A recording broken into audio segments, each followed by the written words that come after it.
All right. Well, let's now go back to President Biden and 9/11, because what would such a somber day be without another gaffe from our commander-in-chief? Hannah, I know you saw this clip. Everybody's seen this clip, but for the audience, if you haven't, take a listen. I join you on this solemn day to renew our sacred vow: never forget, never forget. We never forget. Each of us, each of those precious lives stolen too soon when evil attacked. Ground Zero in New York, and I remember standing there the next day and looking at the building. I felt like I was looking through the gates of hell. It looked so devastating because from where you could stand. So, Hannah, I mean, this is just on its surface a perfectly normal statement, except for the problem that Joe Biden did not go to Ground Zero the day after 9/11. He went almost 2 weeks later, and so this is a lie or a false statement. And I was trying to decide in my head, which is worse, whether he is lying and knowing it, or he's so addled in his brain now that he can't even remember, the day after 9/11 versus 2 weeks later. Which is worse? That's a great question. I think the former is worse than the latter, but only slightly. Because the former, if you're lying and trying to say you were there before you were, it's such a ambulance chaser kind of thing. I can't stand when people do this. Whenever there's a crime or a tragedy, they try to immediately put themselves in the middle of it and find ways to make themselves seem closer to it than they actually are. It's a really gross side of human nature I've seen around multiple instances. That was my take on this when he did that. For the record, guys, this was not September 12th of 2001. It's not like it was open for tourism, that people were just walking around Ground Zero. They were still pulling bodies out of the rubble for weeks. They were still worried there might be other bombs or things going off in that area. The George W. Bush was not even there by 9/12. I think he showed up around 9/14 or somewhere around there once they had actually made sure it was safe for him to be there. This was not something where they were congressional members, come take a tour of the remains. This is it's a ludicrous statement. You were a senator at this time. We know where you were. People would have had it on record if you actually were there. So if he's lying, it is such a bizarre thing to try to make up, and just very disrespectful to all of the first responders and people who did lose their lives and who were there in that moment. And it's just a senseless lie. What difference does it make to say that versus the truth that you went 2 weeks later? It's ridiculous, but I don't know, given his history of lying, and of especially lying in this capacity to make himself seem like he is more in the weeds on things than he is, I think he probably is lying. But the idea that he's just so old and doesn't remember certain dates, that's, certainly plausible as well. Yeah, I think morally it's worse if he's lying, but for the state of our republic and having our commander-in-chief be mentally competent, I think it's actually worse if he's so mentally addled that he can't remember basic things, or just accidentally says massive falsehoods. So here's the fact check from checkyourfact.com. My friend Elias Atienza actually went and fact checked this thoroughly. So his claim is false because C-SPAN video from September 12th, 2001 shows that he was at a Senate session in Washington, D.C., voting on a resolution to condemn the attacks on that day. The vote occurred at 1:45 p.m. Eastern, and the roll call showed he voted yes. So he was there in the afternoon. And then they couldn't account for his entire day, but then he also appeared for an interview on September 12th at night, and it identified him as in Washington, D.C., not New York City. They reviewed the entire interview, and he never gave any indication that he was visiting or had gone there that day. They discussed the attack, they discussed Osama bin Laden, etc., and he, of course, condemned the attack. There were no articles that reported on Biden visiting New York City the day after. And in fact, former President George W. Bush, like you mentioned, did not visit until September 14th. So it is basically impossible to believe that some senator would have gone in the next day when the president couldn't even go in for several more days.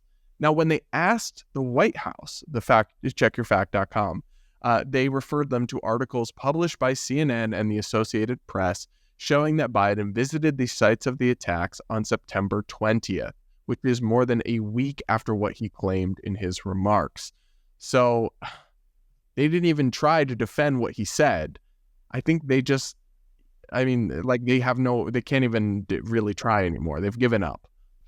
Can you imagine having to work in communications for Biden? I mean, that would be one of my Just worst kill me nightmares. now. Yeah, I mean, the amount that they have to pivot and parlay and try to fact check and dance around, it's constant cleanup duty for them, I'm sure. I bet they're very tired.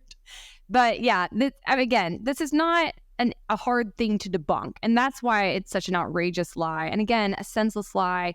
I'm tired of him doing this. Just be a good leader, show up, care for people, show that you're there to respond to them. I mean, we don't need this. We don't need you making up stories about your proximity to the tragedy or how you also had similar tragedies in your background. It's just bizarre behavior. So, I mean, so Trump lied a lot, right? And Biden campaigned against Trump in 2020 on decency and normalcy and like restoring America's reputation for decency and all this.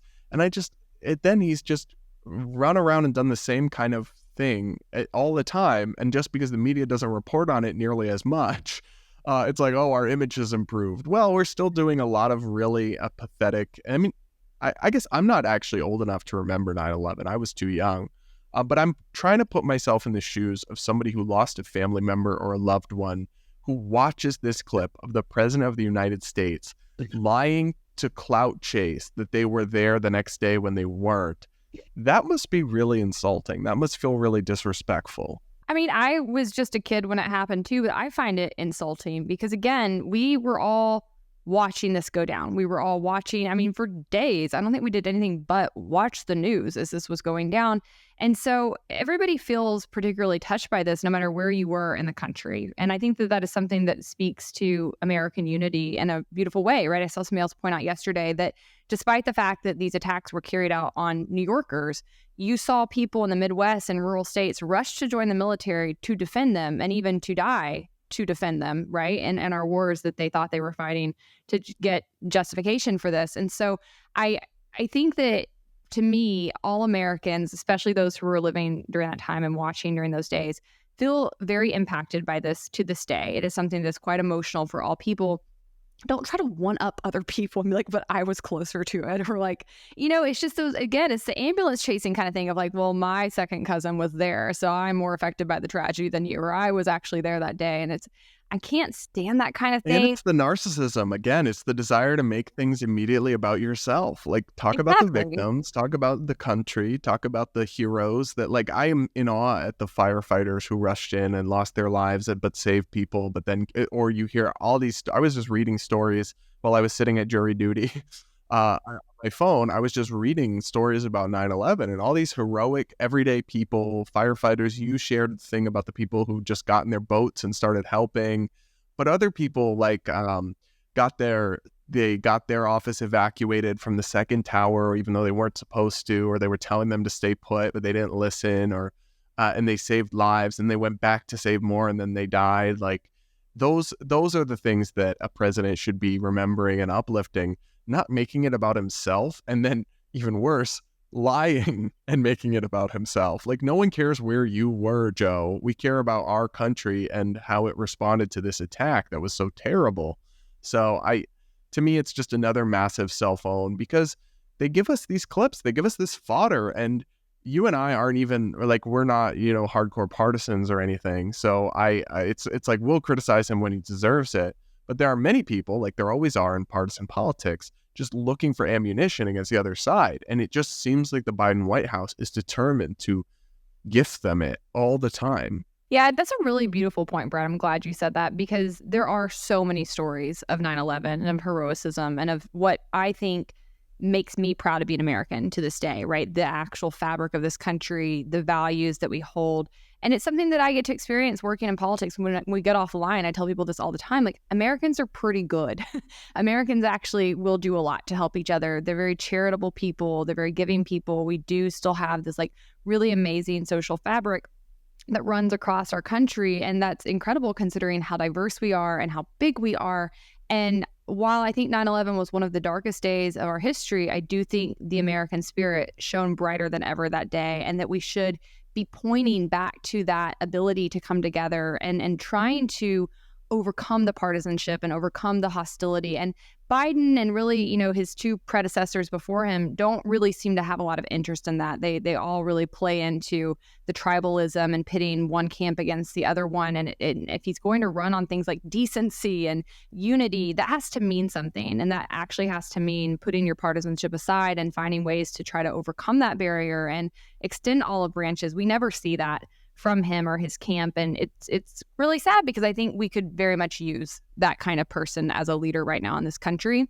And at the very least have somebody who could point to times in our history where we have seen more of that across the population. So I don't foresee this getting better anytime soon, given how everything's shaking up for the next year or two. But you didn't get to grow up with this as much. I did. Like, as much as I don't like W. Bush's policies or Clinton's policies and even some of Reagan's policies, these were people that I do think really seemed to love America and didn't have this hostility towards the other side, and like really did espouse, optimism in their viewpoints and tried to make it as much about the people and the people coming together to overcome their problems as they could. And I hope that at some point in our future, we get back to that.